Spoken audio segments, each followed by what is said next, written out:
Welcome to Detective Tales, where mysteries unfold and every detail matters. Inspired by the timeless works of Agatha Christie, this channel brings you classic-style detective stories filled with suspense, hidden motives, and unexpected revelations. Here, you'll walk alongside brilliant minds like Hercule Poirot and Miss Marple, unraveling puzzles where nothing is quite as it seems. Prepare yourself for intrigue, atmosphere, and a journey into the golden age of detective fiction. The case begins now. Chapter 1 Death by 1,000 Stitches. The autumn light filtered through the tall windows of the St. Mary Mead Community Centre with that peculiar quality which transforms the most mundane gathering into something rather theatrical. Miss Jane Marple, seated in her customary chair near the radiator, observed this phenomenon with the quiet satisfaction of one who has witnessed many such transformations over the years. The Thursday afternoon quilting bee had become as much a fixture of village life as morning service or the weekly market, and Miss Marple found herself rather fond of these gatherings, though she would never have admitted to being particularly skilled with needle and thread. "Mrs. Fletcher, I do believe your stitching has improved considerably since last week," remarked Mrs. Prudence Hartwell from her position at the head of the long table, her voice carrying that particular tone of condescension which managed to make even praise sound like criticism. "Though I fear you're still pulling your thread rather too tightly. A quilt should breathe, you know." Poor Mrs. Fletcher, a nervous woman of middle years whose hands seemed to tremble perpetually, whether from age or anxiety Miss Marple could not quite determine, fumbled with her needle and managed to prick her finger. "Oh, I'm sorry, Mrs. Hartwell, I do try to remember, but somehow—" "Trying is all very well," interrupted Mrs. Hartwell, her keen eyes examining the offending section of fabric with the intensity of a jeweller appraising a questionable diamond. "But results are what matter when we're creating something for the church centennial. This quilt will be viewed by hundreds of people, including the bishop himself. We cannot afford to have uneven stitching near such an important piece." Miss Marple glanced up from her own modest contribution, a corner square featuring a simple rose pattern, and noted the flush of embarrassment that coloured Mrs. Fletcher's cheeks. How curious it was, she reflected, that the same qualities which made one person an excellent organiser could make them quite insufferable as a human being. Mrs. Hartwell possessed undeniable skill with her needle, and her organisational abilities had transformed what might have been a casual gathering into a properly structured endeavour. Yet there was something in her manner of constant correction and criticism that reminded Miss Marple rather unpleasantly of old Mrs. Tompkins, who had run the village school with such rigid discipline that several children had developed mysterious illnesses every Monday morning. "Perhaps," suggested Sarah Mills, a young woman whose modern ideas about quilting techniques had caused considerable controversy among the more traditional members, "we might consider incorporating some of the newer piecing methods I've been reading about. They're much more efficient and could help us complete the work more quickly." The temperature in the room seemed to drop several degrees. Mrs. Hartwell's needle paused in mid-stitch, and she raised her eyes to fix Sarah with a look that could have frozen the Thames in July. "Miss Mills," she said, her voice carrying the weight of absolute authority, "this is a traditional commemorative quilt for a church which has stood for 100 years. We shall use traditional methods, passed down through generations of skilled needlewomen, not some modern nonsense dreamed up by people who believe efficiency is more important than craftsmanship." Miss Marple observed the young woman's jaw tighten almost imperceptibly. Sarah Mills had joined the quilting bee only 3 months ago, having moved to St. Mary Mead from London, and her suggestions for improvement had been met with consistent resistance from Mrs. Hartwell. It was rather like watching a steam engine encounter an immovable boulder, Miss Marple mused, though which was which remained to be determined. "I merely thought," Sarah persisted, though her voice had taken on a slightly strained quality, "that since we are already behind schedule we might benefit from—" "We are not behind schedule," Mrs. Hartwell declared with finality. "We are proceeding exactly as planned. Quality cannot be rushed, as I have explained repeatedly. Mrs. Weatherby, who had been working in silence on her section of the quilt, made a sound that might have been a snort of derision. She was a woman of perhaps 70, with silver hair pulled back in a severe bun, and eyes that held the accumulated bitterness of many disappointments. "Quality," she muttered, just loudly enough to be heard. Some people wouldn't recognise true quality if it presented itself with a written pedigree. "I beg your pardon, Mrs. Weatherby." Mrs. Hartwell's voice could have cut glass. "Nothing at all," replied Mrs. Weatherby, not looking up from her work, simply observing that quality often runs in families, generation to generation, as you say, though sometimes it skips about in the most unexpected ways. The atmosphere in the room had grown decidedly uncomfortable.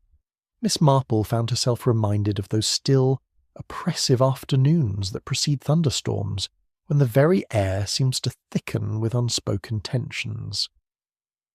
She glanced toward Mrs. Alice Pemberton, who sat at the far end of the table, her needlework as precise and silent as the woman herself. Mrs. Pemberton rarely spoke during these gatherings, but Miss Marple had noticed that her eyes never seemed to miss anything that occurred in the room. There was something rather watchful about her, like a cat observing mice, though whether from predatory intent or simple caution, Miss Marple could not say. "Ladies," Mrs. Hartwell announced, rising from her chair with the authority of a general addressing troops, "I believe we should examine our progress on the commemorative quilt. The deadline approaches, and we must ensure that every section meets our exacting standards." She moved around the table with the measured pace of an inspector reviewing a parade ground, pausing at each woman's work to offer commentary. Mrs. Fletcher received another gentle correction about her thread tension. Sarah Mills was informed that her colour choices, while interesting, were perhaps not quite suitable for a church setting.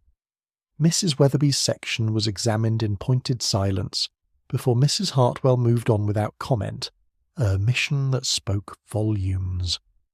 When she reached Mrs. Pemberton's work, however, Mrs. Hartwell paused longer than usual. The elderly woman had been working on a complex pattern featuring interlocking wedding rings, each circle composed of dozens of tiny, perfectly uniform stitches. "Very nice work, Mrs. Pemberton," Mrs. Hartwell admitted, though her tone suggested the compliment was extracted under duress. "Though I do believe the pattern is rather familiar. Reminds me of something I've seen before." Mrs. Pemberton's hand stilled on her work, and she looked up for the first time that afternoon. "It's an old pattern," she said quietly. "Been in my family for generations." "How interesting," Mrs. Hartwell murmured, though her expression suggested she found it rather more suspicious than interesting. Family patterns can be so difficult to authenticate sometimes. The quilting hoop slipped from Mrs. Pemberton's hands and clattered to the floor. As she bent to retrieve it, Miss Marple caught a glimpse of something in the older woman's eyes, a flash of what might have been anger, or perhaps fear quickly suppressed. "Clumsy of me," Mrs. Pemberton murmured, resuming her seat and her stitching with hands that were now noticeably less steady. Mrs. Hartwell returned to her own place at the head of the table and took up her section of the quilt. She had been working on the central medallion, a complex design that would serve as the focal point of the entire piece.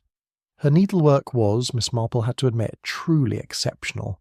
Each stitch was perfectly uniform, the tension flawless, the overall effect quite breathtaking. "Now then," Mrs. Hartwell said, settling into her rhythm, "let us work in companionable silence for a while. Nothing quite like the satisfaction of honest needlework, properly executed." The room fell quiet except for the soft sounds of needles piercing fabric and the occasional rustle of thread being adjusted. Miss Marple found herself studying her companions as they worked, noting the different ways each woman held her needle, the rhythm of their stitching, the small unconscious habits that revealed character as clearly as any conversation. Mrs. Fletcher continued to work with nervous haste, frequently pricking her fingers and having to pause to examine her work for errors. Sarah Mills stitched with quick, efficient movements, her modern training evident in her techniques. Mrs. Weatherby worked with grim determination as though she were engaged in battle rather than needlework, and Mrs. Pemberton continued her methodical, almost meditative approach, each stitch placed with deliberate care. The afternoon light began to fade, casting longer shadows across the table. Miss Marple glanced at the clock on the wall and noted that their usual session was drawing to a close. Soon they would pack away their work and disperse to their separate homes, carrying with them the accumulated tensions of the afternoon. It was then that Mrs. Hartwell suddenly gasped, her needle falling from her fingers as she pressed a hand to her throat. Her face had gone quite pale, and she was staring at her section of the quilt with an expression of horror. "The pattern," she whispered, her voice barely audible. "It's all wrong. Someone has changed the design." She clutched at the fabric, her fingers scrabbling desperately at the stitches as though she could somehow undo whatever she had discovered. A quilting needle, its point stained with blood, glinted in her hand. "Mrs. Hartwell?" Miss Marple rose from her chair, alarmed by the woman's distress. But Mrs. Hartwell was beyond hearing. She swayed in her chair, one hand still pressed to her throat, the other clutching the bloodied needle. Her eyes had taken on a glassy quality, and her breathing had become laboured and irregular. "Someone fetch doctor!" "Haydock," Miss Marple commanded, her voice cutting through the shocked silence that had fallen over the room. "Quickly now." Mrs. Fletcher rushed toward the telephone, her previous nervousness transformed into efficient action by the crisis. Sarah Mills moved to Mrs. Hartwell's side, her modern training apparently extending to some knowledge of first aid. But even as help was summoned and assistance offered, Miss Marple could see that it was too late. Mrs. Prudence Hartwell, the exacting perfectionist who had ruled the quilting bee with such rigid authority, was dying. And as she collapsed forward onto her beloved commemorative quilt, her final words echoed in the suddenly silent room. "Someone changed the design." The needle slipped from her lifeless fingers, leaving a single drop of blood on the pristine fabric she had worked so hard to perfect. Chapter 2. The Tangled Thread. Dr. Haydock arrived with the brisk efficiency that had characterized his practice for the past 30 years, his black bag in hand and his face bearing that expression of professional concern which could transform even the most alarming situation into something manageable.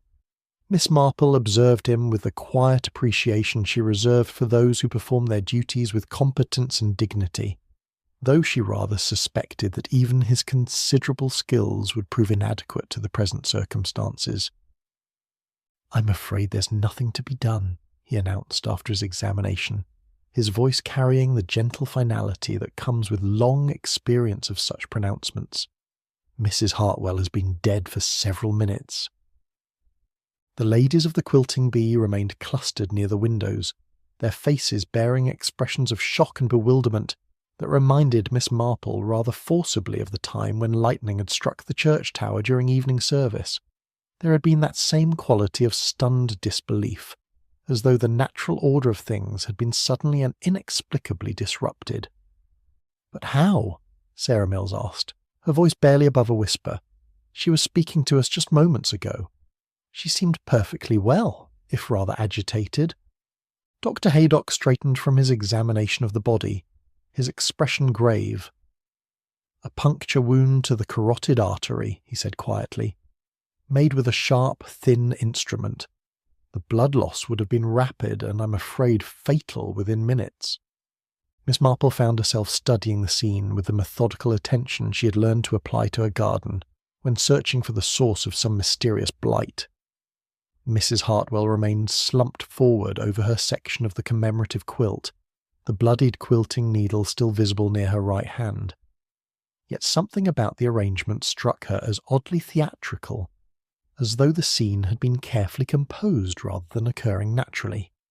"Doctor," she said softly, "might I ask you to examine that needle more closely?"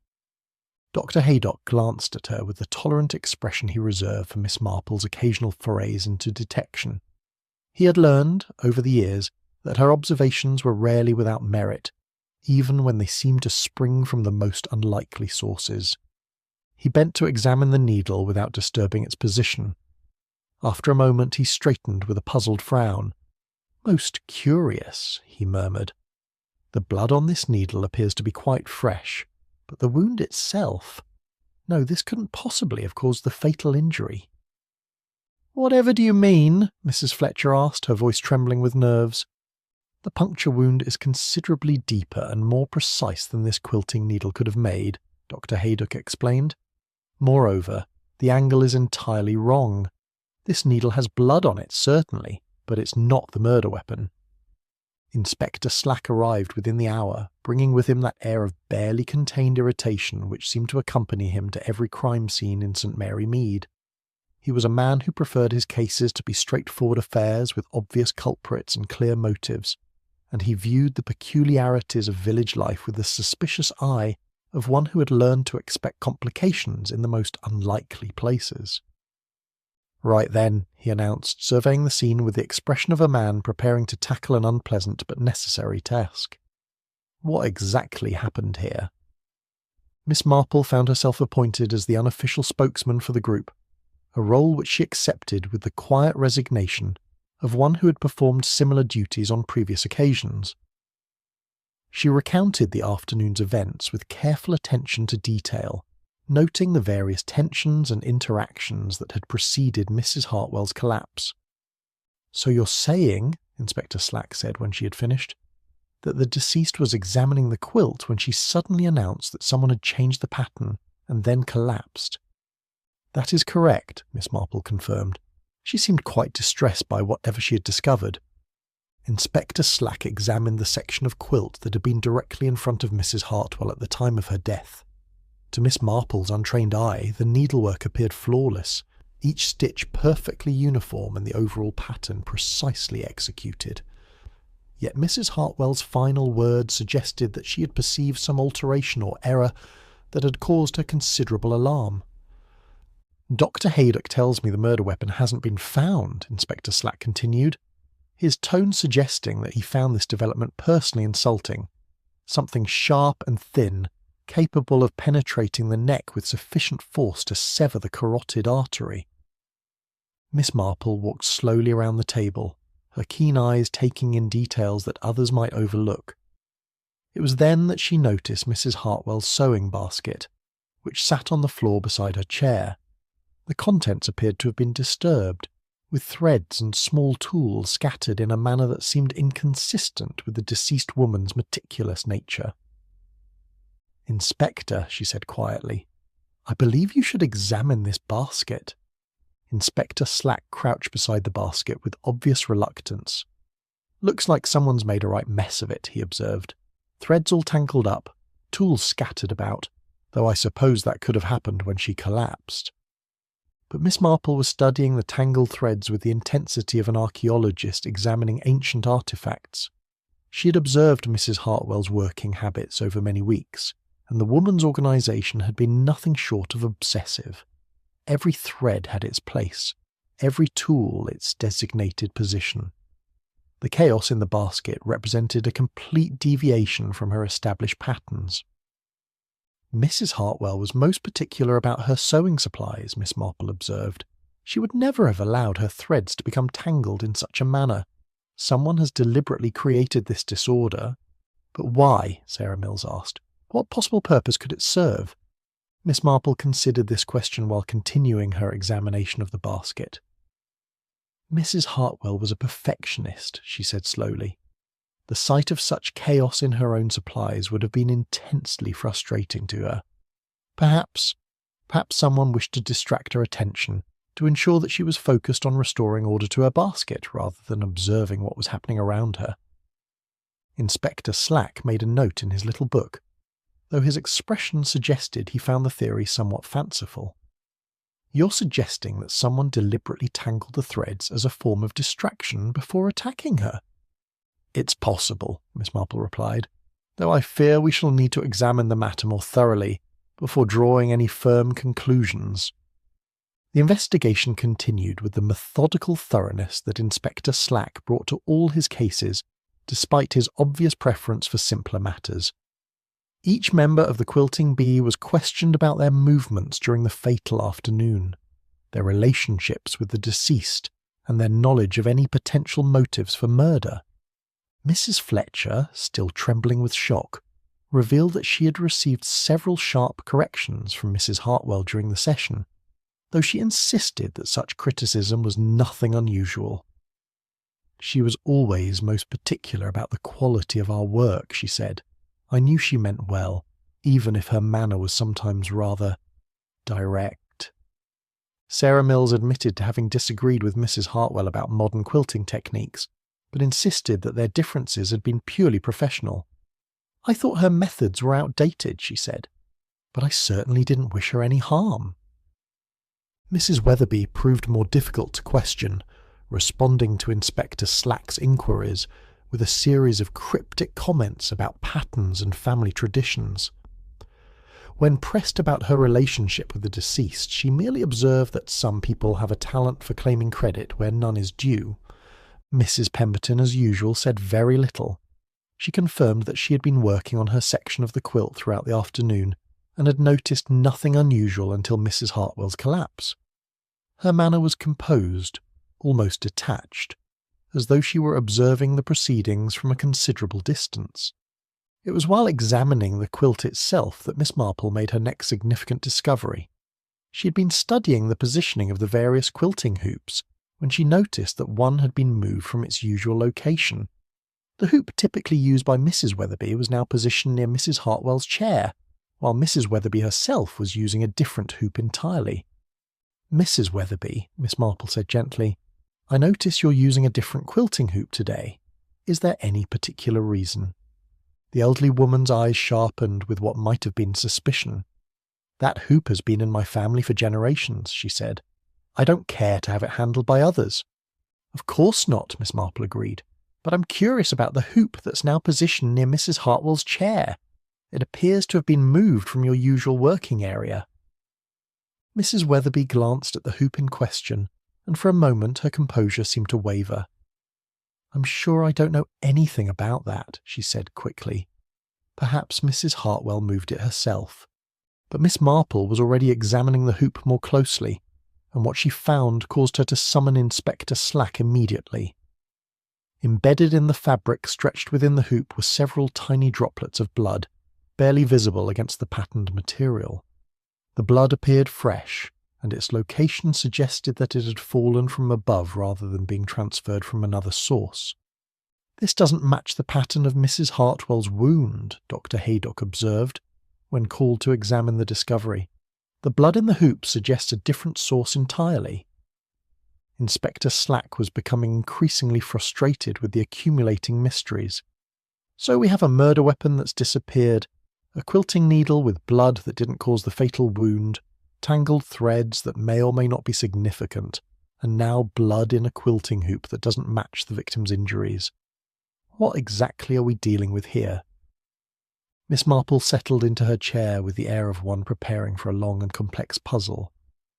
I rather think, she said quietly, that we're dealing with someone who understood Mrs. Hartwell's habits and methods quite intimately. Someone who knew exactly how to exploit her weaknesses and create the perfect opportunity for murder. The afternoon light was fading rapidly, casting long shadows across the community centre. The quilting bee had been transformed from a peaceful gathering of village ladies into a crime scene, and Miss Marple found herself wondering whether the commemorative quilt would ever be completed. There was something rather tragic about the way Mrs. Hartwell's final project lay abandoned on the table. I think, she said softly, that we shall need to learn a great deal more about Mrs. Hartwell's relationships with each member of this group. Someone here had reasons for wishing her dead, and I suspect those reasons run far deeper than mere disagreements about quilting techniques. Chapter 3. Secrets in the Pattern. The following morning dawned with that peculiar clarity which sometimes follows dramatic events, as though the very air had been washed clean by tragedy. Miss Marple arrived at the community centre earlier than usual, having spent a restless night considering the various threads of the mystery, both literal and metaphorical, that had been so violently disrupted by Mrs. Hartwell's death. Inspector Slack had given permission for the quilting bee members to retrieve their personal belongings, though the commemorative quilt itself remained under police custody.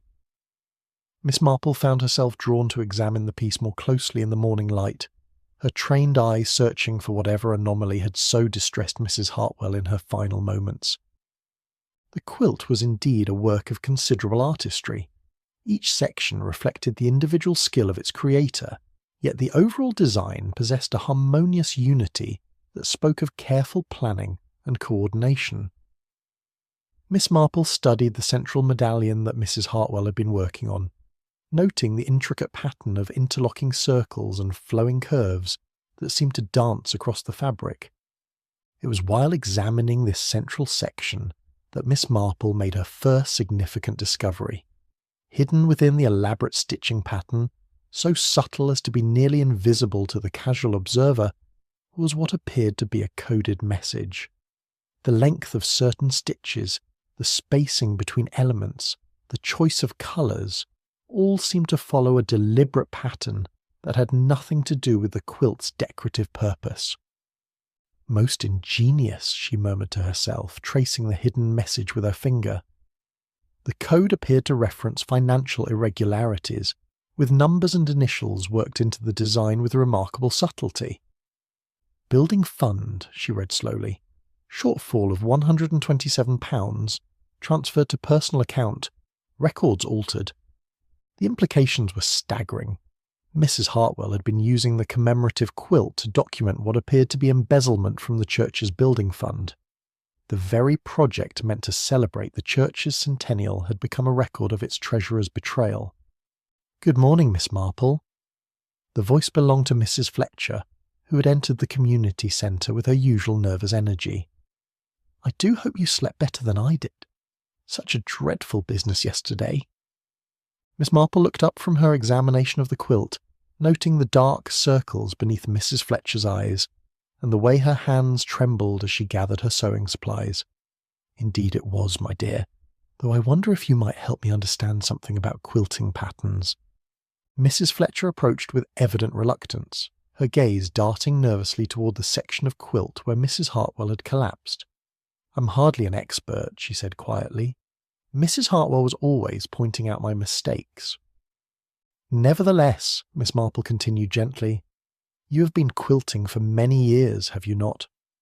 You would certainly notice if someone were to incorporate unusual elements into a traditional pattern." Mrs. Fletcher's hands stilled on her sewing basket. "What sort of unusual elements?" Miss Marple indicated the coded message she had discovered. "Hidden information, perhaps. Numbers or letters worked into the design in such a way that they might not be immediately apparent." The colour drained from Mrs. Fletcher's face. "You mean, you think Mrs. Hartwell was— but surely she wouldn't have—" She sank into a nearby chair, her hands pressed to her temples. "Oh dear. Oh my goodness." "You knew about this?" Miss Marple asked, though her tone remained gentle and encouraging rather than accusatory. "I suspected," Mrs. Fletcher whispered. "That is, I noticed discrepancies in the church accounts. Small amounts at first, but they seemed to be increasing. I mentioned it to Mrs. Hartwell, since she was the treasurer, but she assured me it was simply an error in the bookkeeping." "But you weren't satisfied with that explanation." Mrs. Fletcher shook her head miserably. The pattern kept repeating. Money would disappear from one account and appear in another, always in amounts that were just small enough to avoid immediate notice. And Mrs. Hartwell seemed to have— well, she'd acquired several expensive items recently. New furniture, a motor car, a holiday to the continent. "Why didn't you report your suspicions to the vicar?" "I tried to work up the courage," Mrs. Fletcher admitted, "but Mrs. Hartwell was so forceful in her manner. She made me feel as though I were being foolish and suspicious. She said that financial matters were complex and that I wouldn't understand the proper procedures." Miss Marple nodded with understanding. She had observed similar dynamics in other situations where a dominant personality had managed to intimidate those who might otherwise have questioned their actions. Mrs. Hartwell had clearly been skilled at using her position of authority to silence potential critics. "Did you share your concerns with any of the other Quilting Bee members?" Miss Marple asked. Mrs. Fletcher glanced around the empty room as though checking for eavesdroppers. "I mentioned something to Mrs. Pemberton," she said quietly. "She has such a practical mind, and I thought she might be able to advise me. but she told me to be very careful about making accusations without proof." "Sound advice," Miss Marple observed. "And did you attempt to gather proof?" "I tried, but Mrs. Hartwell controlled all the financial records. She said it was more efficient to have everything centralised under her supervision." Mrs. Fletcher's voice grew stronger as she continued. "Looking back, I can see how she prevented anyone else from gaining access to the information that might have exposed her activities." The conversation was interrupted by the arrival of Sarah Mills, who entered with her usual brisk efficiency. She nodded to Miss Marple and Mrs. Fletcher, then moved to collect her quilting supplies from the table. "I trust you slept well, Miss Mills?" Miss Marple inquired. "Well enough considering the circumstances," Sarah replied. "Though I must admit I keep thinking about what Mrs. Hartwell said about the pattern being changed. Do you suppose she discovered something specific?" Miss Marple showed her the coded message hidden in the quilt's design. Sarah studied it with the analytical eye of someone accustomed to examining complex patterns, and her expression grew increasingly troubled as she deciphered the hidden information. "This is quite sophisticated," she said finally. "It would take considerable skill to incorporate such detailed information into a quilting pattern without making it obvious. Mrs. Hartwell must have been working on this for months." "The question," Miss Marple said thoughtfully, "is whether she was documenting her own crimes or someone else's. Was this meant to be a confession or an accusation?" Sarah considered this. "Given her personality, I'd say it was more likely a form of insurance. Mrs. Hartwell was the type to cover her tracks carefully. Perhaps she was creating a record that could be used to implicate others if she were ever caught." Mrs. Fletcher looked bewildered, but surely she wouldn't have displayed such evidence publicly. The quilt was meant to be exhibited in the church. "Unless," Miss Marple suggested, "she planned to alter or remove the coded sections before the exhibition. The pattern could be changed with careful needlework, leaving no trace of the original message." The three women were joined by Mrs. Weatherby, who arrived with her usual air of grim determination. She surveyed the scene with sharp eyes, taking in the quilt, the gathered women, and the atmosphere of intense discussion. "I see you've discovered Mrs. Hartwell's little secret," she said without preamble. "About time someone did." "You knew about the coded message?" Miss Marple asked. Mrs. Weatherby's laugh was entirely without humour. "I knew about a great many things concerning Prudence Hartwell, including the fact that she was systematically stealing from the church and using this quilt project to document her crimes." "Then why didn't you expose her?" Sarah asked. "Because," Mrs. Weatherby replied, her voice heavy with bitterness, "Mrs. Hartwell had collected information about others as well. She made it very clear that anyone who threatened to expose her financial irregularities would find their own secrets revealed to the entire village." Miss Marple felt a chill of understanding. She was blackmailing people. Indeed she was, and not just about money. Mrs. Hartwell had a talent for discovering personal information that people preferred to keep private. She used that knowledge to maintain her position of power within the community. The implications were staggering. Mrs. Hartwell had not merely been embezzling from the church, she had been operating a sophisticated system of blackmail that kept her victims silent and compliant.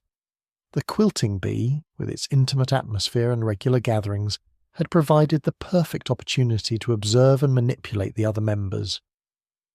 "What sort of information?" Miss Marple asked gently. Mrs. Weatherby's expression grew even more grim. "The sort that could destroy reputations and families. Financial difficulties, personal indiscretions, family secrets that had been buried for decades. Mrs. Hartwell had a gift for ferreting out the truth, and she wasn't hesitant about using it to her advantage." Miss Marple found herself thinking of her nephew Raymond's observation that every village was a microcosm of human nature in all its complexity. Mrs. Hartwell had clearly understood this principle, and had used it to create a web of control that extended far beyond the simple theft of church funds. "The question now," she said quietly, "is whether her death was the result of her blackmail activities or her embezzlement, or perhaps both." As the morning progressed and the full extent of Mrs. Hartwell's activities became clear, Miss Marple found herself facing a mystery far more complex than a simple case of murder. The commemorative quilt had become a tapestry of secrets, each thread representing another victim of Mrs. Hartwell's manipulation and greed. Somewhere among the carefully stitched patterns lay the key to understanding who had finally decided that Mrs. Prudence Hartwell's reign of terror must come to an end. Chapter 4. The Missing Silver Thimble. It was Mrs. Fletcher who first drew attention to the absence of Mrs. Hartwell's most prized possession, though she did so in that hesitant manner which had characterised all her observations during their acquaintance. "I do hope this isn't presumptuous of me," she began, wringing her hands in the way that Miss Marple had come to recognise as her customary prelude to any statement of importance. "But has anyone noticed that Mrs. Hartwell's silver thimble is missing?" The question hung in the air with a peculiar weight that attaches itself to observations which seem insignificant, yet prove to be anything but. Miss Marple found herself recalling her dear friend Mrs. Bantry's remark that the most telling details were often those which people hesitated to mention, fearing they might appear foolish. Her silver thimble! Inspector Slack looked up from his notebook with the expression of a man who had learned to take seriously even the most apparently trivial observations in St. Mary Mead. "What's particular about this thimble?" Mrs. Fletcher glanced nervously toward the spot where Mrs. Hartwell's body had been discovered, as though the deceased woman might somehow materialise to correct any inaccuracies in the description of her cherished possession. "It was a family heirloom," she explained. "Victorian silver, quite beautifully engraved with her grandmother's initials. Mrs. Hartwell was most particular about it. She never quilted without wearing it, and she was always most careful to ensure it remained on her finger throughout our sessions." Miss Marple found this information rather more intriguing than Inspector Slack's expression suggested he did. In her experience, people who were particular about such things rarely deviated from their established habits without compelling reason. "You're quite certain she was wearing it yesterday afternoon?" she inquired gently. "Oh, yes, absolutely certain," Mrs. Fletcher replied with unusual firmness. "I noticed it particularly because she was using it to mark her stitching lines. She had a rather distinctive way of pressing the point against the fabric to create tiny indentations that would guide her needle placement." Sarah Mills looked up from her own contemplation of the quilt. "Actually, now that you mention it, I remember being slightly annoyed by the way she kept tapping that thimble against the table. It made a rather sharp clicking sound that was quite distracting." "Tapping it against the table?" Miss Marple's attention sharpened considerably. "Was this a usual habit of hers?" "Not at all," Sarah replied. "Yesterday was the first time I'd noticed her doing it. She seemed rather agitated, actually. Kept examining her work and then tapping that thimble in what struck me as a nervous gesture." Mrs. Weatherby, who had been listening to this exchange with her characteristic expression of grim attention, made a sound that might have been either agreement or derision. "That thimble," she said slowly, "was not the innocent family heirloom that Prudence Hartwell claimed it to be." All eyes turned toward her, and Miss Marple was reminded of those moments in village gatherings when someone possessed of crucial information finally decided to share their knowledge. "Whatever do you mean?" Mrs. Fletcher asked, her voice barely above a whisper. Mrs. Weatherby's smile held no warmth whatsoever. "I mean that the thimble had been modified. The point had been filed to an unusual sharpness, far sharper than any thimble needs to be for normal needlework. Prudence used it as a weapon." Inspector Slack's pencil poised above his notebook. "A weapon? Against whom?"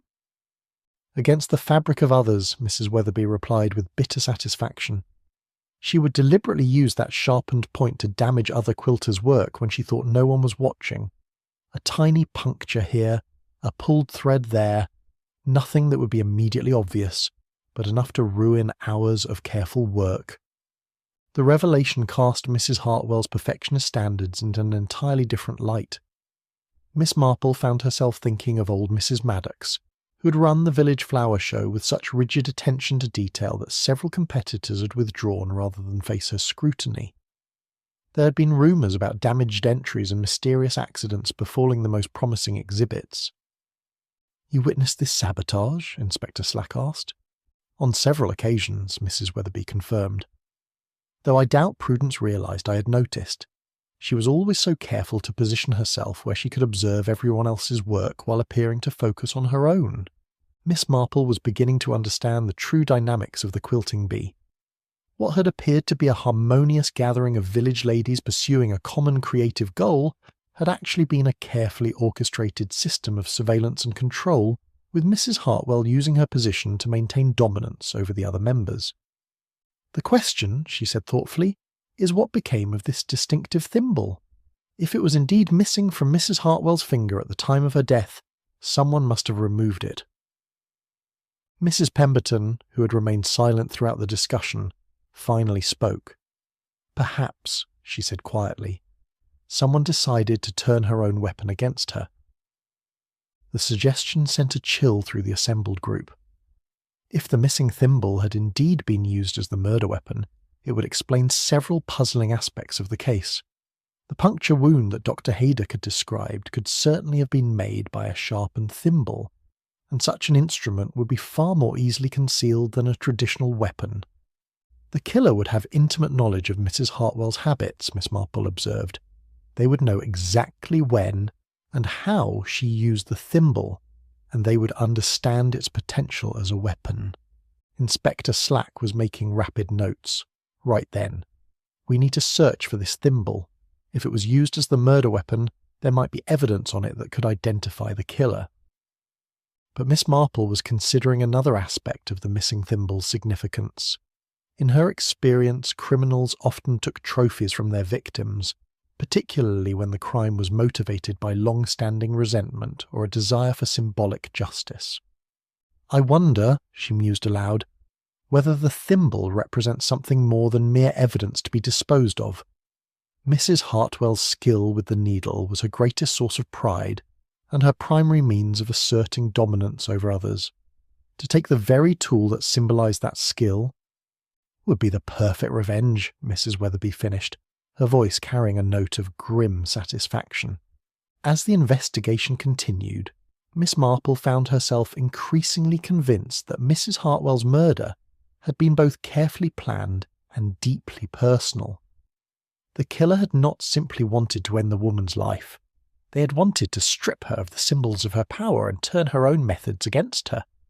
The missing silver thimble had become more than evidence in a murder case.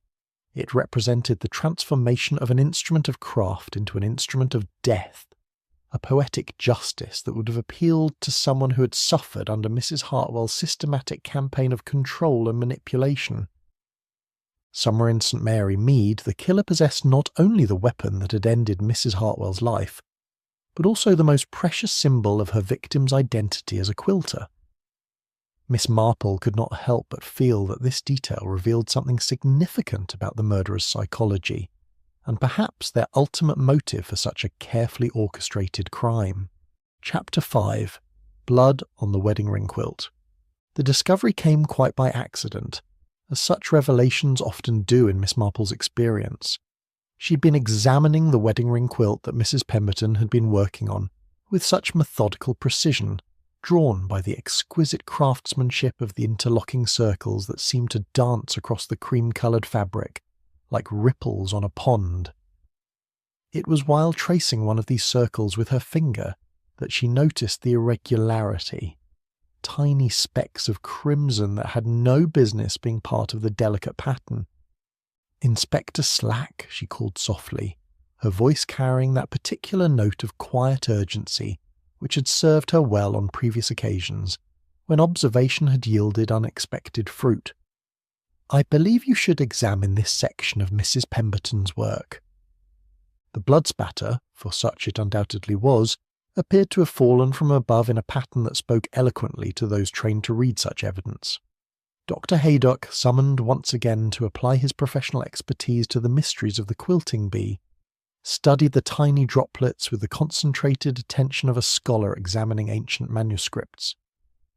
"Most curious," he murmured, adjusting his spectacles to peer more closely at the stained fabric. These droplets fell from a height of perhaps 3 feet, and given their dispersal pattern, I would estimate they originated from someone standing directly beside Mrs. Pemberton's chair. Miss Marple found herself reconstructing the scene in her mind, drawing upon that peculiar faculty for visualization which had served her so well in previous investigations. Mrs. Pemberton had been seated at the far end of the table, working with her characteristic quiet concentration, while Mrs. Hartwell held court at the head.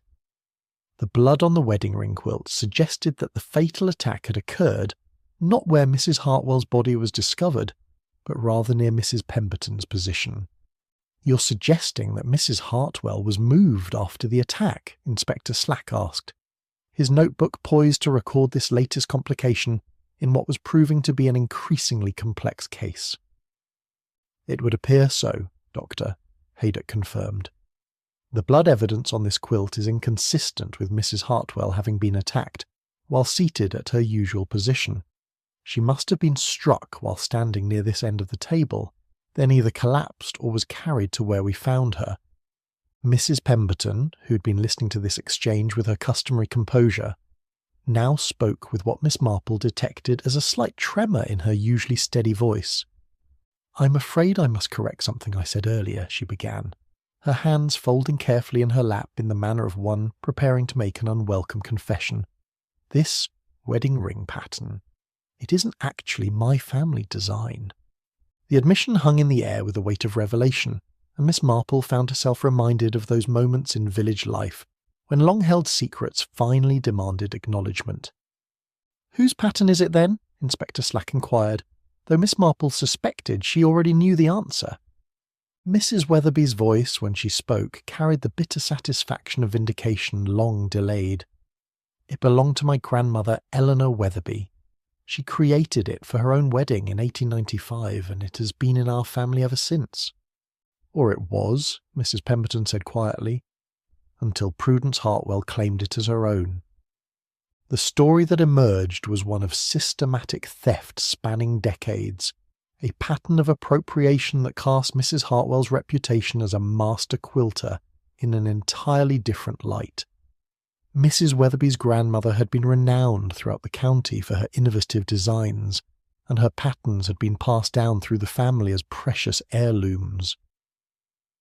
"Mrs. Hartwell approached me several months ago," Mrs. Weatherby explained, her voice tight with controlled anger.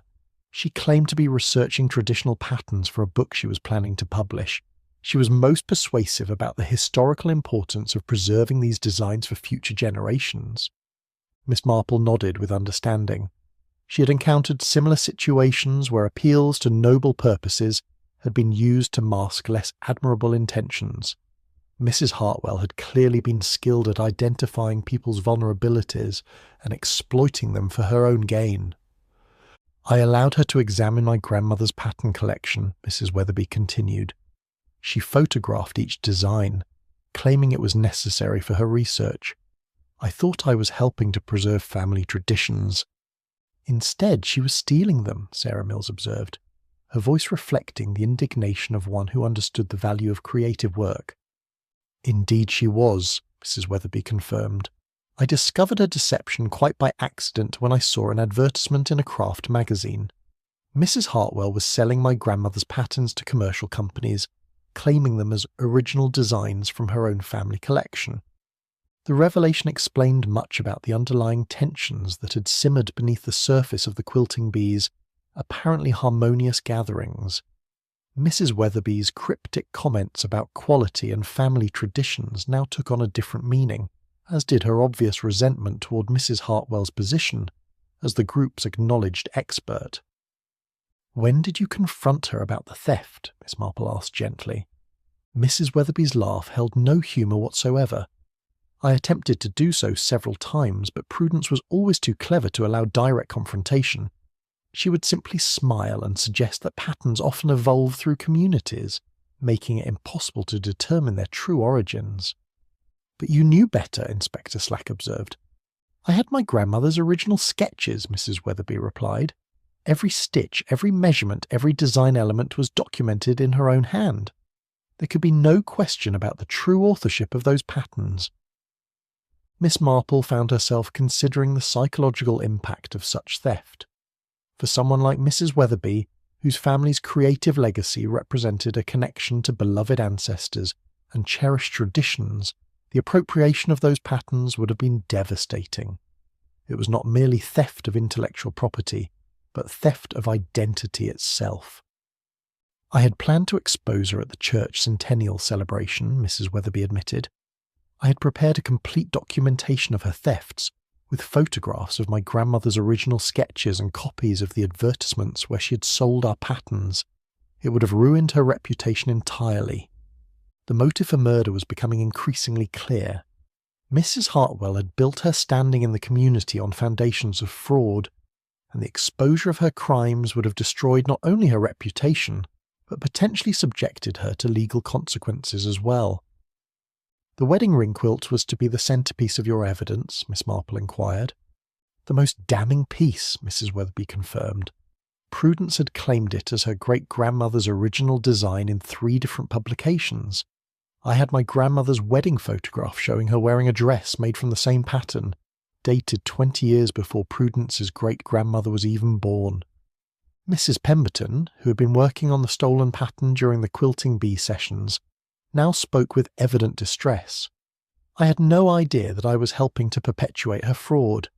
When Mrs. Hartwell asked me to work on that section, she told me it was a family heirloom that needed to be recreated for the commemorative quilt. Miss Marple studied the blood-stained fabric with renewed interest. The wedding ring pattern, with its interlocking circles representing eternal love and family bonds, had become a symbol of betrayal and theft. The blood that had fallen upon it during Mrs. Hartwell's final moments seemed almost symbolic of the corruption that had tainted what should have been a celebration of tradition and craftsmanship.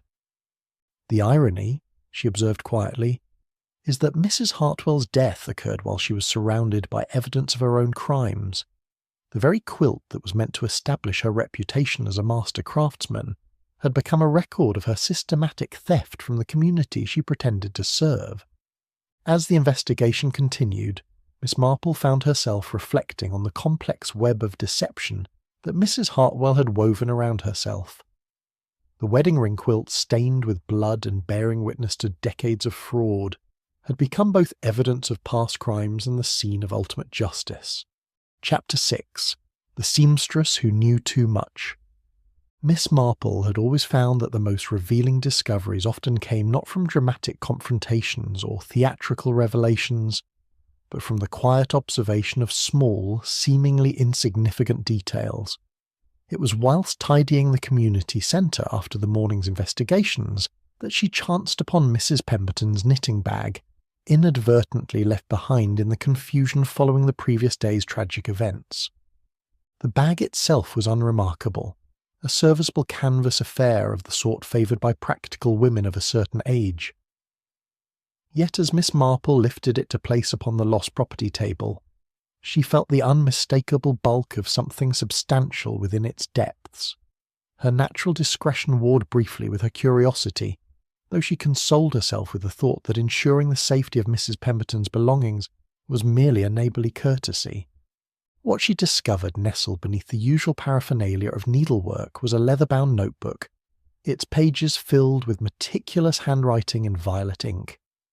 The entries, she realised with growing astonishment, constituted nothing less than a comprehensive record of Mrs. Hartwell's various deceptions and irregularities, documented with the precision of a professional accountant. "Inspector Slack," she called softly, though her voice carried that note of quiet authority which had served her well in previous encounters with official incomprehension. "I rather think you should examine this immediately." The notebook revealed Mrs. Pemberton in an entirely different light from the quiet, unassuming woman who had sat silently at the far end of the quilting table.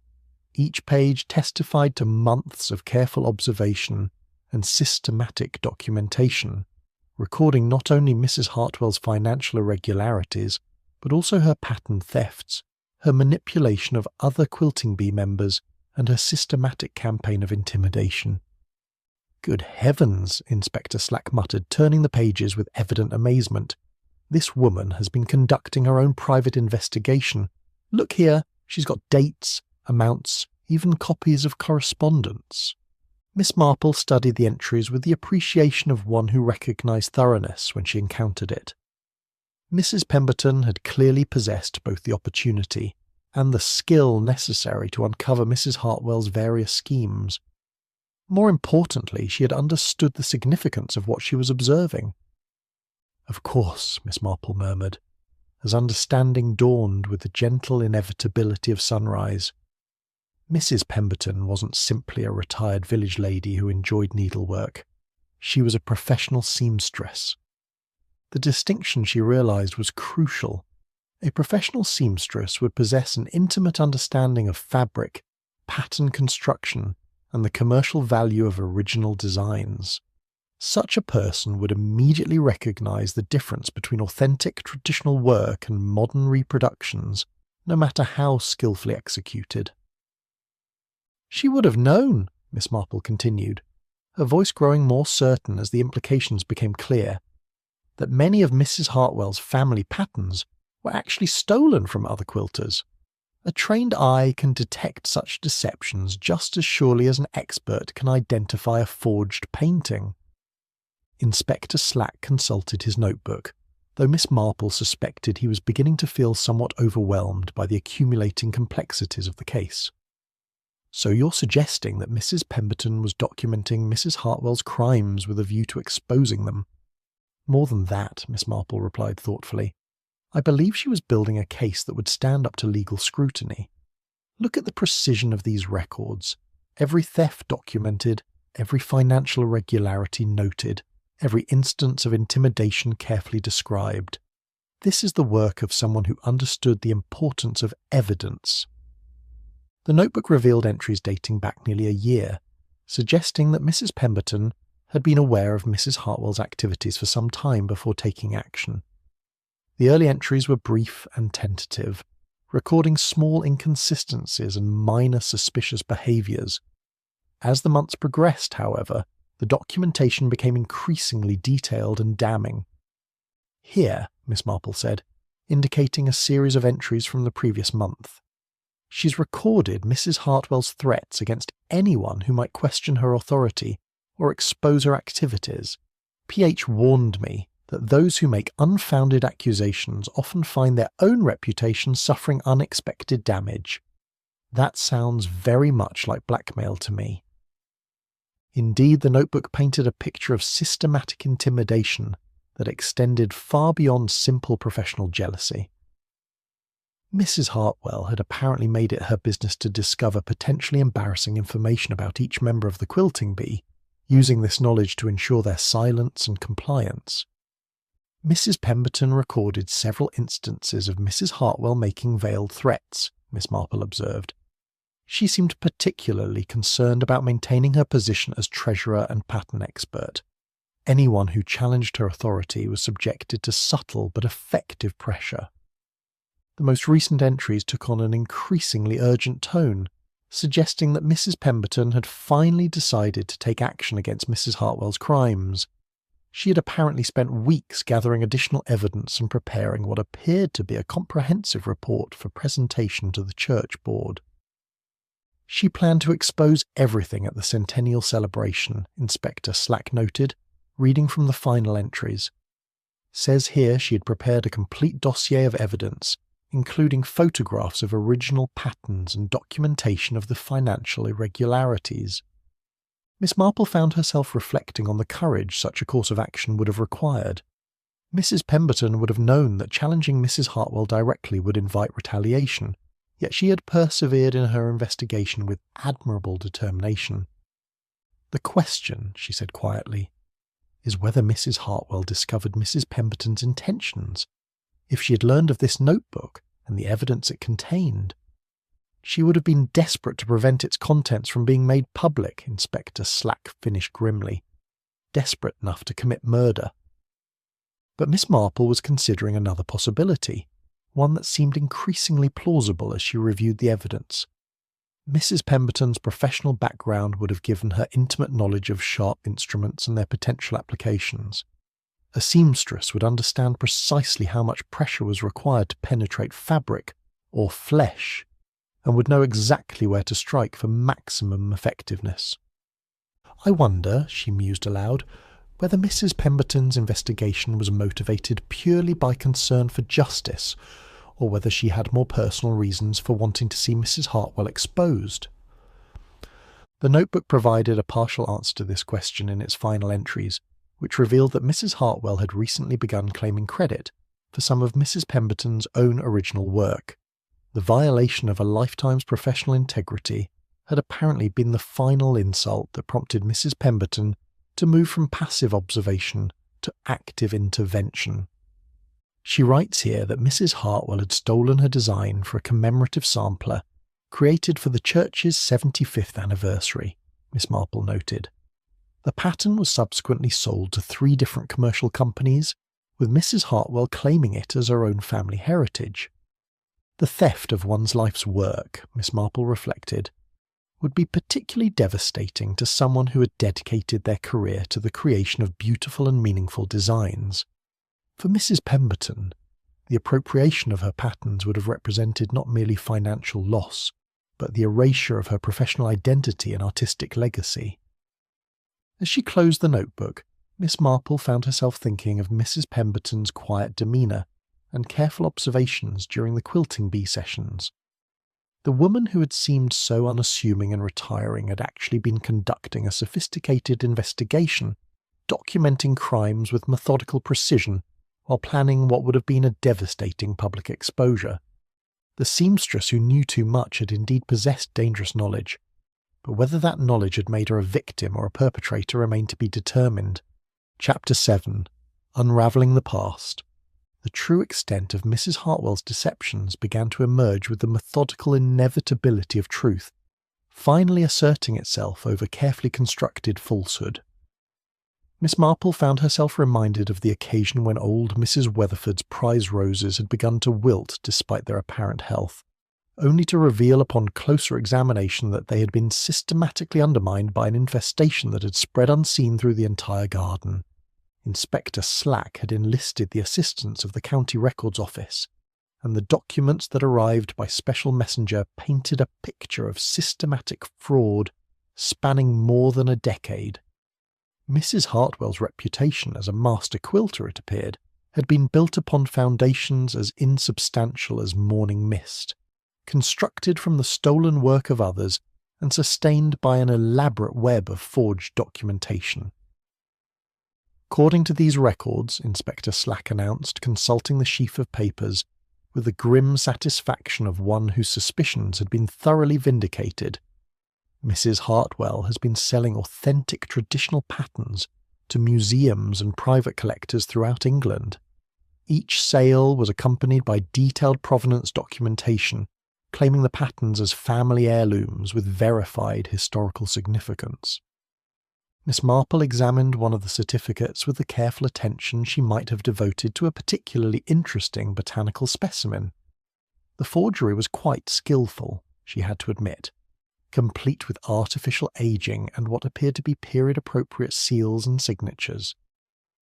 Most ingenious, she observed, noting the careful attention to detail that had gone into creating documents that would satisfy even reasonably thorough scrutiny. Mrs. Hartwell possessed considerable talent for deception, though one rather wishes she had applied such creativity to legitimate endeavours. The investigation had also revealed Mrs. Hartwell's method of acquiring the patterns she subsequently claimed as her own.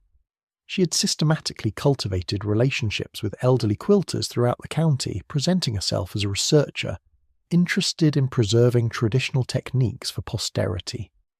Her approach had been particularly effective with isolated women who were flattered by the attention and eager to share their knowledge with someone who appeared to appreciate their skills.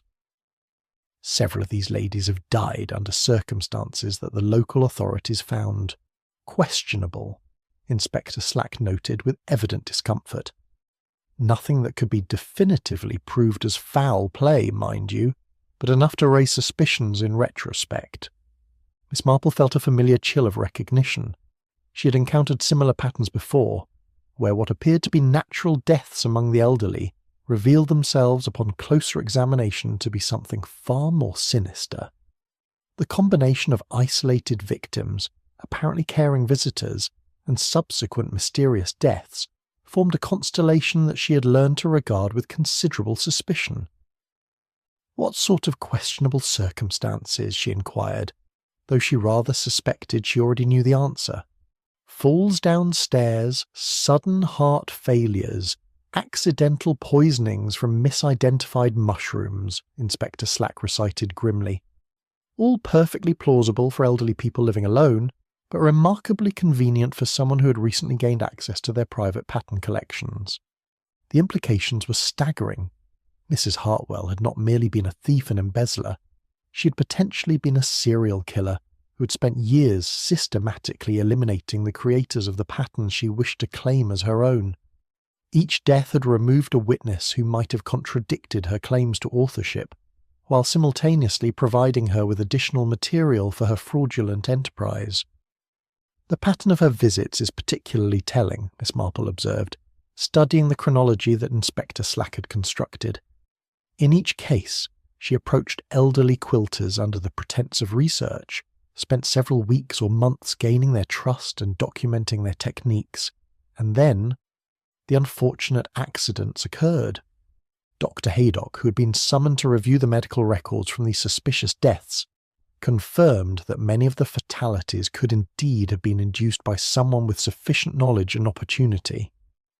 Digitalis poisoning can easily be disguised as heart failure, he noted grimly, and a strategically placed obstacle at the top of a staircase can transform a routine descent into a fatal accident. The revelation cast Mrs. Hartwell's planned book of family patterns in an entirely different light. What had appeared to be a scholarly preservation of traditional crafts was actually intended to be the culmination of a decade-long campaign of murder and theft, a comprehensive collection of stolen intellectual property presented as legitimate family heritage. She had apparently completed negotiations with a prestigious London publisher, Inspector Slack reported. The advance payment alone would have made her quite wealthy, and the ongoing royalties from such a comprehensive collection would have provided a substantial income for years to come.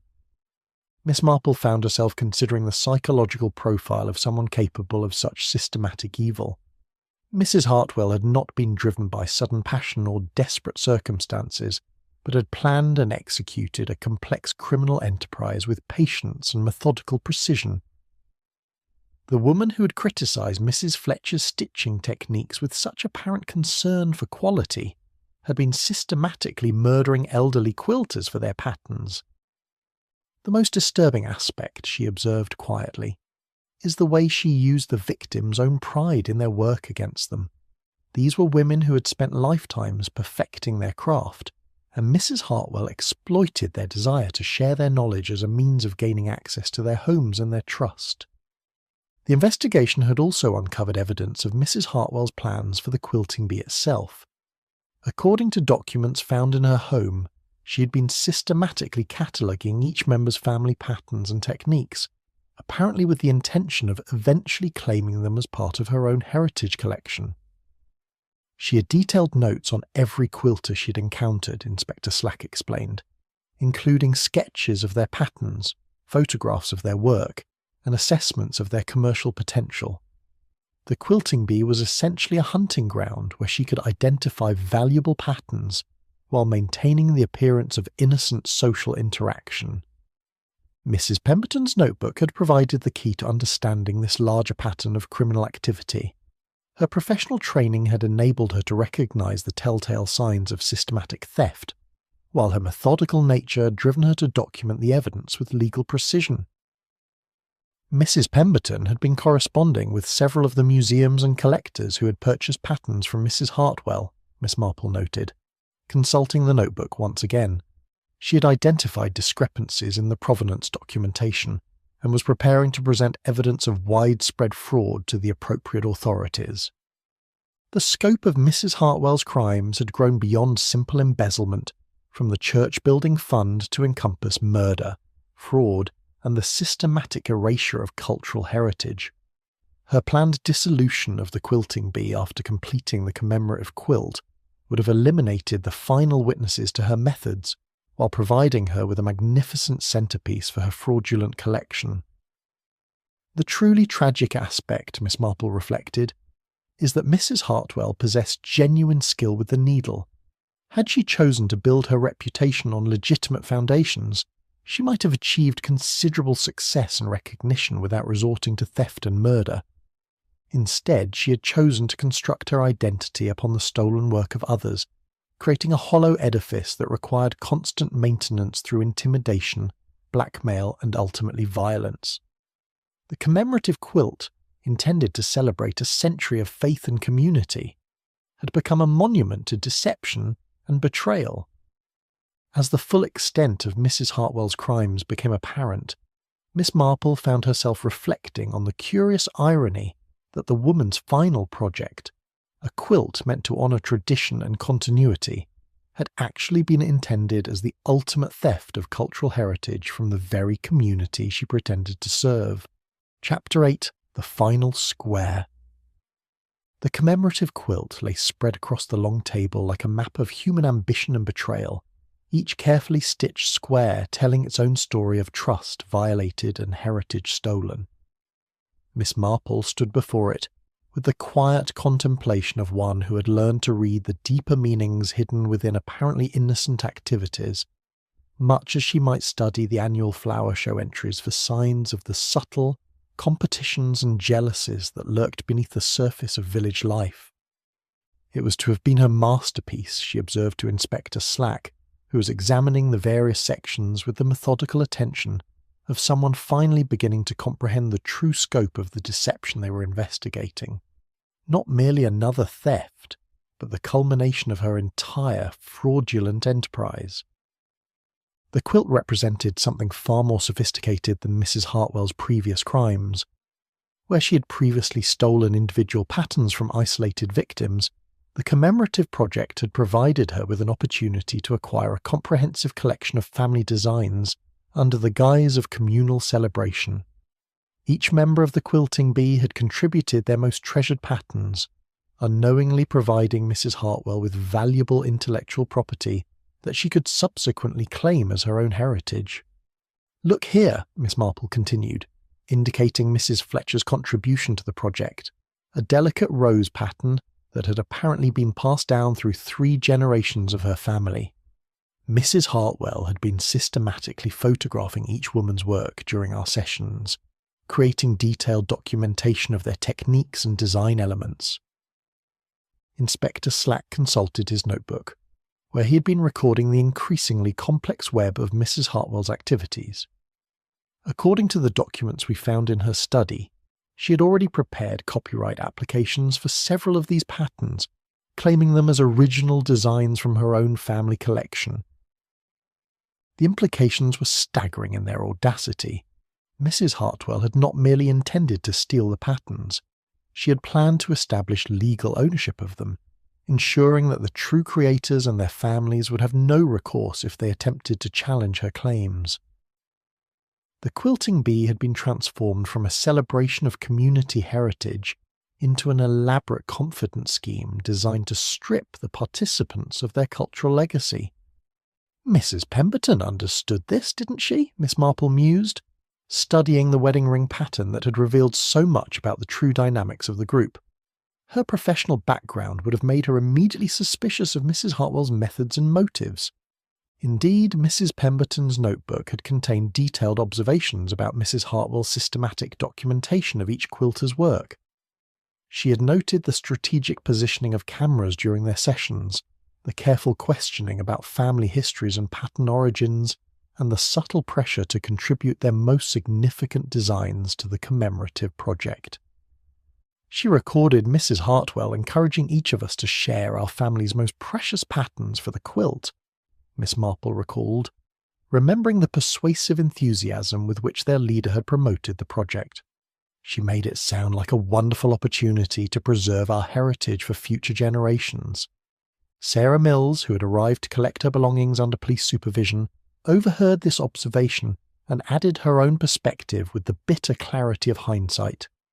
She was particularly interested in my grandmother's modern adaptation techniques, she said, kept asking detailed questions about how traditional patterns could be modified for contemporary production methods. The revelation cast Mrs. Hartwell's resistance to Sarah's modernization suggestions in an entirely different light. She had not been defending traditional craftsmanship against innovation. She had been protecting her fraudulent enterprise from techniques that might have exposed her thefts or reduce the commercial value of the stolen patterns. Mrs. Hartwell was building a comprehensive archive, Miss Marple observed, combining traditional family designs with contemporary production methods that would make them highly valuable to commercial manufacturers. The scope of the enterprise was becoming increasingly apparent.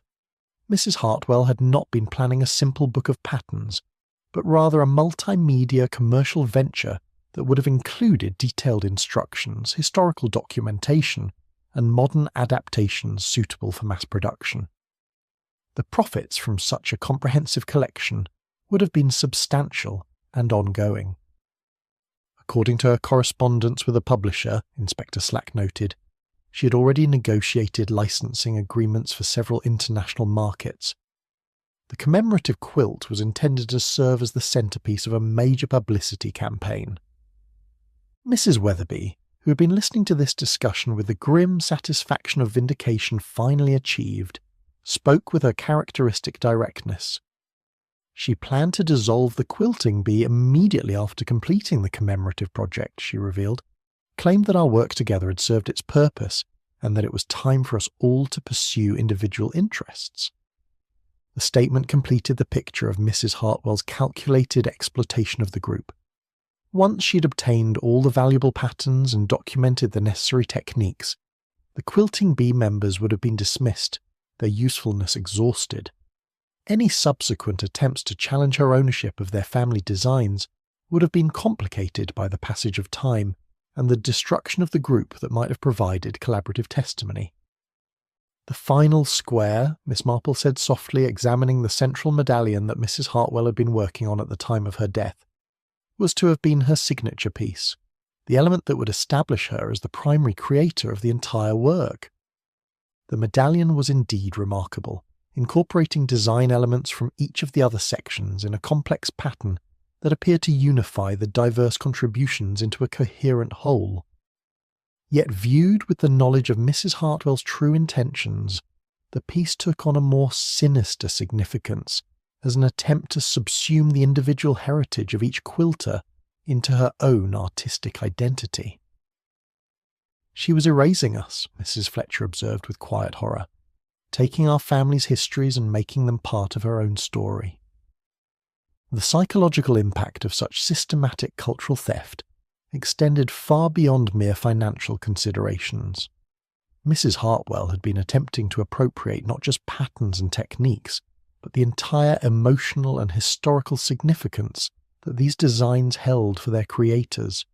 The quilts that connected families across generations would have become mere commercial products bearing false provenance and fictional histories. The most disturbing aspect, Miss Marple reflected, is the way she used our trust and friendship as weapons against us. We believed we were participating in a celebration of community heritage, while she was actually conducting an elaborate theft of our most precious family traditions. As the investigation continued, it became increasingly clear that Mrs. Hartwell's murder had occurred at the precise moment when her decade-long criminal enterprise was approaching its ultimate fulfillment. The commemorative quilt represented the culmination of years of systematic fraud, pattern theft, and potentially murder. A masterpiece of deception that would have established her reputation while erasing the true creators from history. The final square, intended to crown her achievement with spurious authenticity, had instead become the scene of her downfall, as though the accumulated weight of her crimes had finally collapsed the elaborate structure of lies she had constructed around herself. Chapter 9, Truth in the Fabric. The confrontation came with that peculiar quality of inevitability which Miss Marple had observed in so many village dramas, where long-suppressed truths finally demanded acknowledgement with the force of natural law.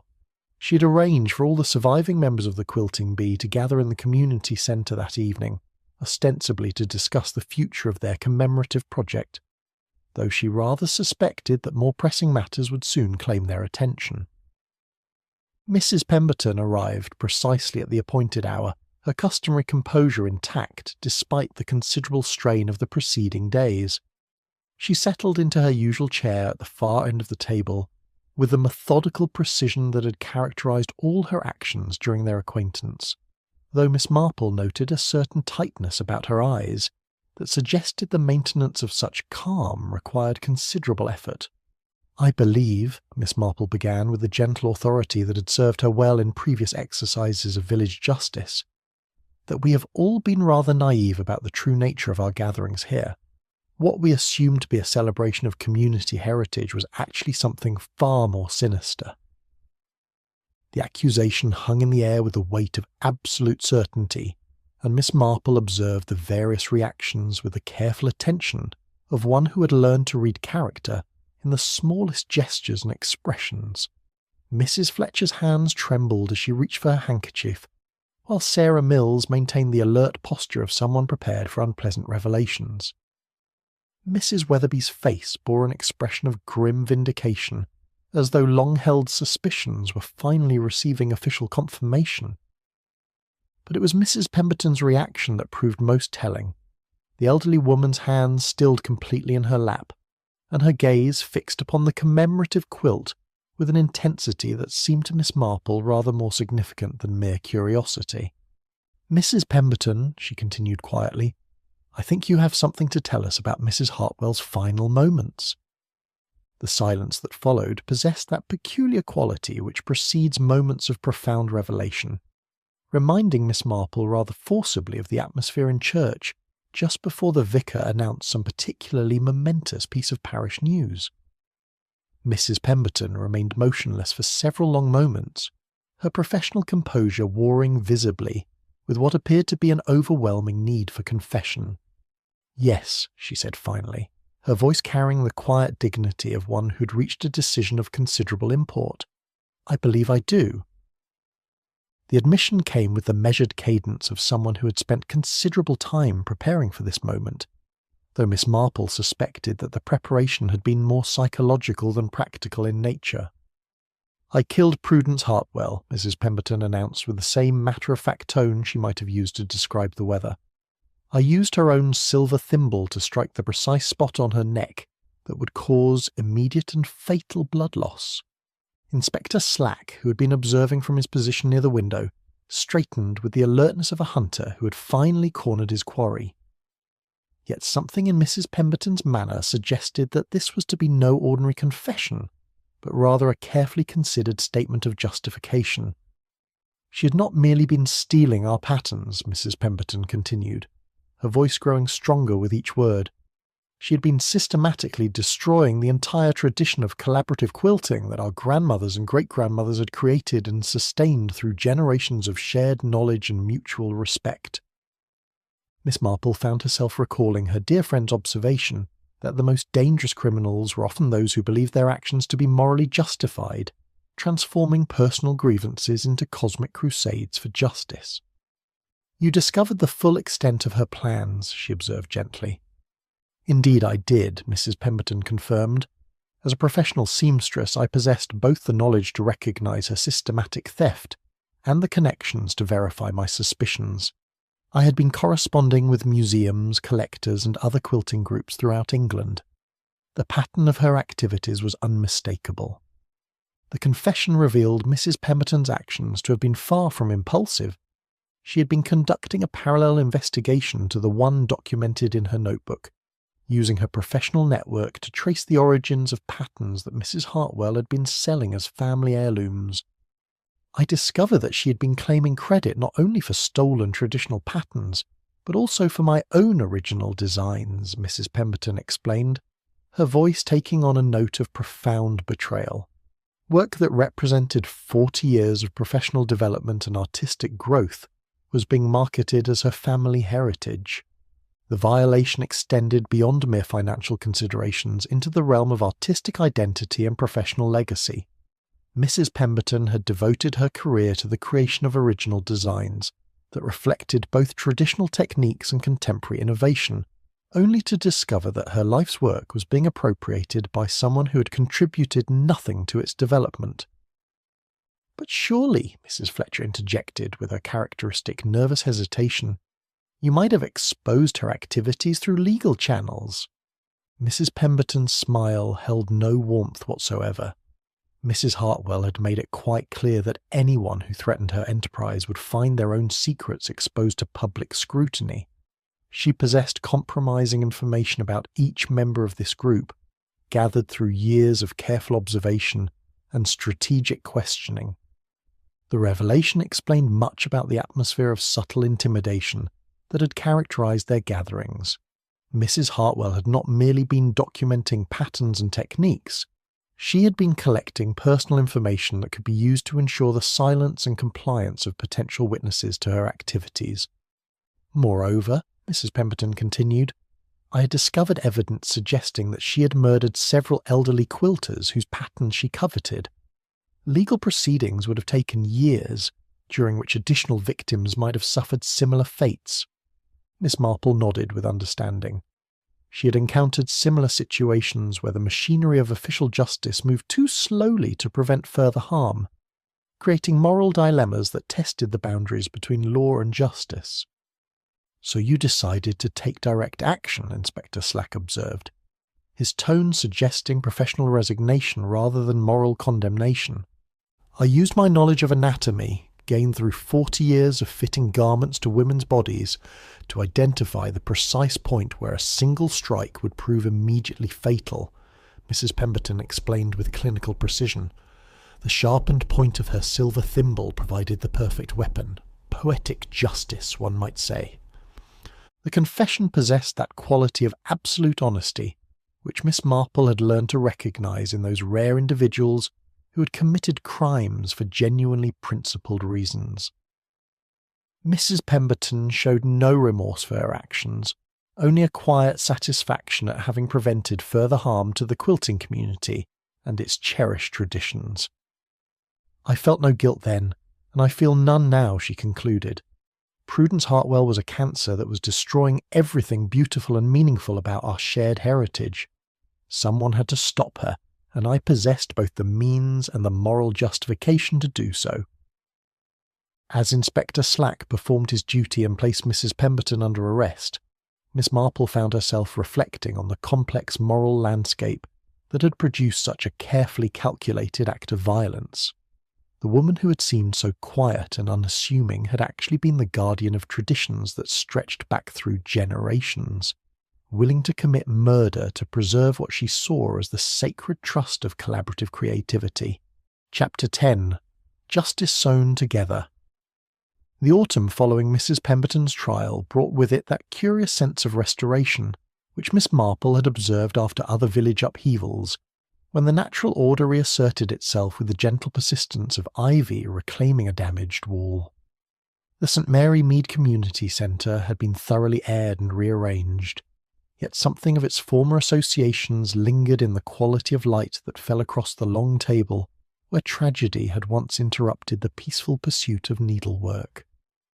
Mrs. Pemberton had been sentenced to 5 years' imprisonment, though the judge had taken considerable note of the circumstances surrounding her crime and the systematic depredations that had provoked it. Public sentiment, Miss Marple observed, had been notably divided between those who condemned murder in any form and those who felt that Mrs. Hartwell's activities had constituted a form of cultural vandalism that justified extreme measures. "It's remarkable," observed Mrs. Fletcher, who had emerged from her habitual nervousness with the curious confidence that sometimes follows the resolution of long-standing anxieties. "How different everything feels now that we understand what was really happening during those Thursday afternoons." The quilting bee had indeed been reformed, though under circumstances that bore little resemblance to its previous incarnation. Mrs. Weatherby had assumed leadership with the practical efficiency of one who had waited long for the opportunity to implement proper standards of conduct and attribution. Her first act had been to establish strict guidelines, ensuring that all patterns were properly credited to their creators, and that collaborative work acknowledged the contributions of each participant. "We have learned," she declared with the satisfaction of hard-won wisdom, "that trust must be earned through transparency, not assumed through social convention." The commemorative quilt had presented a particular challenge, bearing as it did the accumulated evidence of Mrs. Hartwell's fraudulent enterprise. After considerable deliberation, the group had decided to complete the project as a memorial to honest craftsmanship, with each section properly attributed to its true creator and the complex history of its creation fully documented. Miss Marple found herself studying the finished work with the appreciation of one who had witnessed its transformation from instrument of deception to monument of truth. The central medallion, which Mrs. Hartwell had intended as her signature achievement, had been carefully removed and replaced with a collaborative design that incorporated elements from each member's genuine family heritage. "It tells a truer story now," Sarah Mills observed, her modern sensibilities having found accommodation within the group's renewed commitment to authenticity, not just of individual families, but of how tradition can be preserved and renewed through honest collaboration. The stolen patterns had been painstakingly returned to their rightful families, a process that had required considerable detective work as Inspector Slack and his colleagues traced the complex web of Mrs. Hartwell's fraudulent sales. Several museums had voluntarily returned pieces to their original creators, while others had negotiated fair compensation for items they wished to retain with proper attribution. "The most satisfying aspect," Mrs. Weatherby remarked, "is seeing my grandmother's wedding ring pattern displayed in the county museum with full acknowledgement of her authorship and the true history of its creation." Miss Marple had followed these developments with the quiet satisfaction of one who believed firmly in the eventual triumph of justice, even when it arrived through unconventional channels. Mrs. Pemberton's actions, while legally indefensible, had prevented what might have been decades of continued cultural theft and possible additional murders. The establishment of the Pemberton Foundation had provided an unexpected coda to the tragic events. Mrs. Pemberton's considerable savings, accumulated through years of professional seamstress work, had been donated to create an organisation dedicated to documenting and preserving traditional quilting techniques. The foundation maintained strict protocols for attribution and authenticity, ensuring that the cultural heritage Mrs. Pemberton had killed to protect would be preserved for future generations. "She may have been a murderess," Dr. Haydock observed during one of his regular visits to Miss Marple's cottage, "but she was also a guardian of something irreplaceable. History will likely judge her more kindly than the law did." Miss Marple found herself in agreement with this assessment, though she would never have condoned Mrs. Pemberton's methods. The systematic destruction of cultural heritage represented a form of violence that extended far beyond individual victims, erasing the accumulated wisdom and creativity of entire communities. The new quilting circle that gathered each Thursday afternoon bore little resemblance to Mrs. Hartwell's carefully controlled enterprise. Patterns were shared freely, with their origins openly discussed and their creators properly acknowledged. Younger members brought contemporary techniques that were integrated respectfully with traditional methods, creating a genuine synthesis of old and new rather than the fraudulent appropriation that had characterized the previous arrangement. "It's rather like tending a garden," Miss Marple reflected as she worked on her contribution to the group's latest project, a baby quilt for the vicar's newest grandchild. Each plant requires different care, but they all thrive best when they're given proper space and acknowledgement of their individual needs. The silver thimble that had served as the murder weapon had been melted down by court order, its metal transformed into a memorial plaque that now hung in the community centre.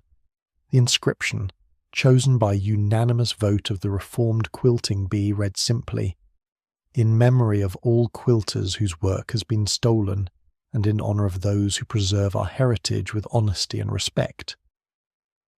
Miss Marple often paused to read these words when she arrived for the weekly gatherings, finding in them a fitting testament to the complex moral landscape that had produced such tragic yet necessary consequences.